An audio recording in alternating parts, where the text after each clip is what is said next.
Roe v. Wade, yeah. Yes. So you're here, Movie Guide Award. I am here. So Troy Duhan, who's one of our producers, he also one of the producers, asked me to come and invited me to talk about our film. We're in post-production and hopefully come out in the fall.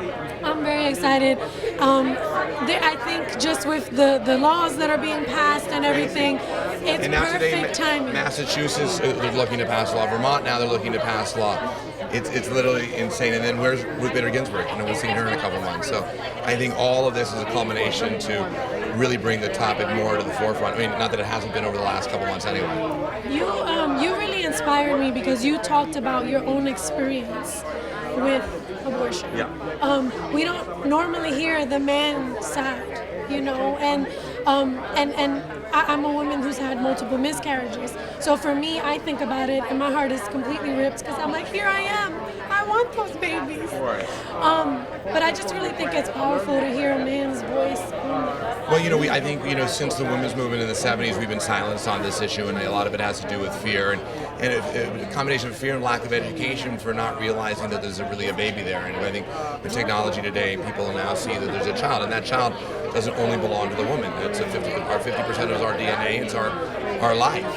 And so, I think a man's voice is important, topic on the issue. It's a human being, it's a life. Yeah, how do you inspire other men to share like you have?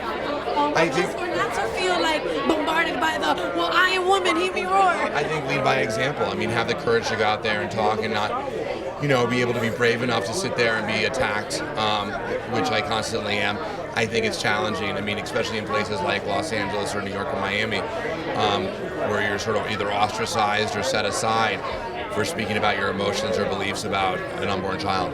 Well, I want to tell you that this is not a place that you will face that, because I appreciate that. Do you have anything else up in the pipeline, just kind of in this vein, family-friendly, faith-based, or? Yeah, we're putting together our next project. It's called Ghost Patriot. It's essentially the story about a slave that's recruited by George Washington to then spy on the British and help him in the Revolution. And the guy has a journey of has no faith in God and learns faith throughout his journey. He helps George Washington win the Revolution, essentially. It's an untold, we call it a hidden figure story in American history. Last question. Why is it important for you to share stories like this about faith, I think it's important for American to see family content and faith content and have something to believe in. It was funny, some friend of mine said the other day, a lot of people don't believe in God, they don't believe in spirituality, but yet everybody lives their life to live better, to do better, so if they don't believe in God, what's the purpose of them living better or for better? So maybe they really believe in God and they're just hiding it. So I think it's to maybe shine a light on why do you do what you do. Thank you so much, Nick.